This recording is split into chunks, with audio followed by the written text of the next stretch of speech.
அம்பிகாவதிக்கு ஒரு அமராவதி ஆண்டவ முருகனுக்கு 2 பொஞ்சாதி அம்பிகாவதிக்கு ஒரு அமராவதி ஆண்டவ முருகனுக்கு 2 பொஞ்சாதி அண்ணிதான் பார்வதியா அண்ணன்தான் தேவதா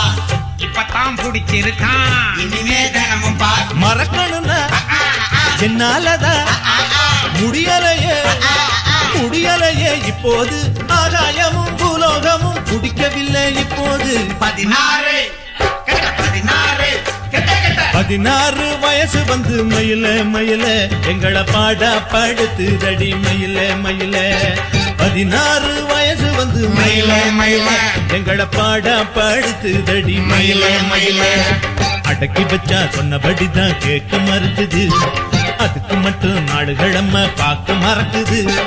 அடக்கி வச்சா சொன்னபடிதான் கேட்க